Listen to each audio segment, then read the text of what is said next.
From my teeny tiny corner of the internet to yours, welcome to Self Raising Self. Here we discuss topics surrounding the phenomenon of surviving childhood, unpacking those experiences, and becoming more self-aware. We are raising ourselves after we have been raised, and therefore raising humanity one human being at a time. I'm just here as a human being and sharing. That's what love calls me to do, and I'm honored that we're here together in this exact place and time. This particular episode was inspired by a meme that I saw on Instagram. Someone posted a quote by the late, great James Baldwin that said, "It took many years of vomiting up all the filth I'd been taught about myself and half believed before I was able to walk on the earth as though I had a right to be here." It wasn't until I went to therapy and really got deep into a healing journey that I realized a lot of the wounds that I carried throughout so much of my life stopped me from showing up and walking on the earth as if I truly had a right to be here. If you're here, you might be someone who's already started on a journey to heal yourself from childhood wounds or trauma. Or maybe you're struggling with figuring out where to begin a healing journey. And if that's you, I applaud you for taking such a huge step for yourself. I'm of the opinion that every single person who was raised as a child by other people needs some level of healing from that experience. Of course, some of us may need more healing than others, but I truly believe that humanity can benefit a great deal from us making healing a primary part of our human experience. If you also believe in the importance of healing from your past, I want to talk to you today about something that's been incredibly powerful in my own healing process, something I believe can really help you too. It's called reparenting. Reparenting is a gentle process where we become parents to ourselves, and we give our inner child the parenting that we needed and didn't receive. It's about healing the child inside you, creating a loving, nurturing space where your inner child can feel safe, understood, and loved.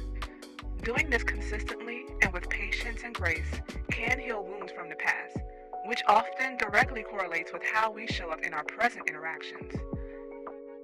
Instead of adopting the idea that the person we've developed into is just who we are and everyone else just needs to accept that, we choose to embark on this journey and learn how to identify the areas in which we need healing, and then give ourselves patience, understanding, and compassion as we heal those wounds and grow into better versions of ourselves.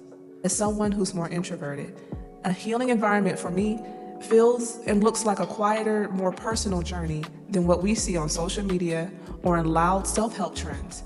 And if that's who you are too, that's perfectly okay. Healing doesn't need to be loud or fast. It's about listening deeply to yourself, slowing down, and showing up in ways that are kind and patient.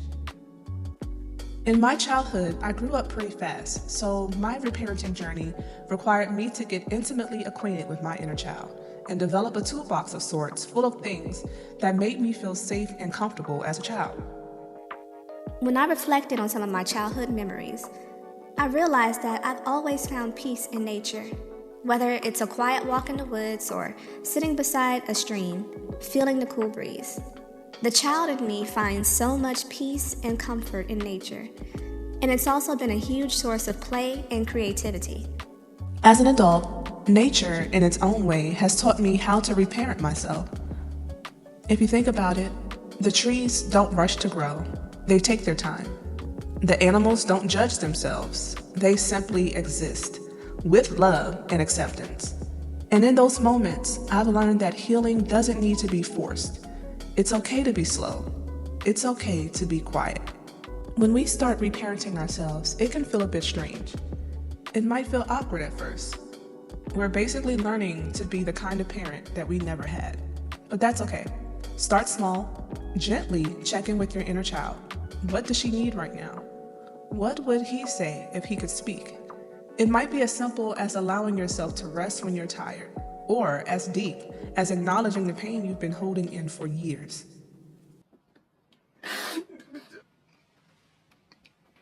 It's not your fault.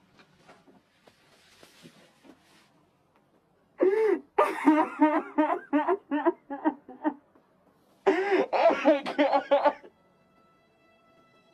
Oh my God, I'm so sorry.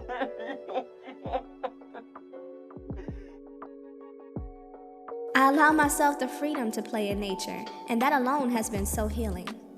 If she wants to play, then let her play. One weekend, both me and my boyfriend asked our inner child what they needed, and the answer was safety and fun.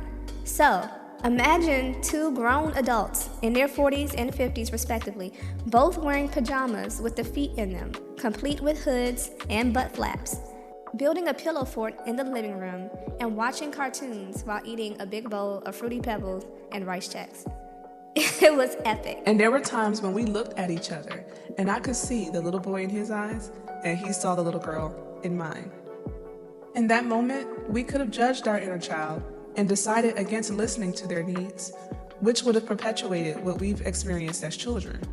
But instead of judging ourselves, we listened and gave them what they needed in that moment. This is the start of us developing trust with the child inside. My inner child can trust that when she speaks what's on her heart, she will be heard and taken care of by me. Reparenting is about creating a safe, loving environment for the part of you that might feel lost, neglected, or misunderstood. You can give yourself permission to have boundaries. You can allow yourself to express emotions freely without fear of judgment. If you've been told to be strong or to hide your feelings, this might feel uncomfortable at first, but it's important to let yourself be vulnerable, to allow your feelings to come up and show them the care that they deserve. The child part of you that didn't feel heard or seen growing up still needs to feel heard and seen without judgment. And just because those things happened in the past, it doesn't mean that they can't be healed in the present by you being there for yourself. Well, by the time we're about 14, and I think it may even be by 12, but definitely by the time we're about 14, the child that was wounded is sealed inside of you. Your mother and father cannot reach her. If she apologized 20 times today, it would not really totally heal you. As many of us are waiting for an apology and then we expect it to do something more than it does. That child is now yours to raise. My little baby girl inside me is mine to raise. And the things that I did that wounded my daughter, who's 22, I didn't become Dr. Anita until I was 36. I didn't become a therapist until I was 32. I did a lot of damage by that. I did a lot of damage to my marriage, to my parenting. Even though my daughter and I have an extremely close relationship now, there were still things that were nagging her that I dropped the ball on when she was small. I didn't give her enough emotional attention. Really, it was emotional neglect. I was working on my PhD. I wasn't spending time with her. But my mom and I wasn't there, so I didn't know something was missing because I didn't have it.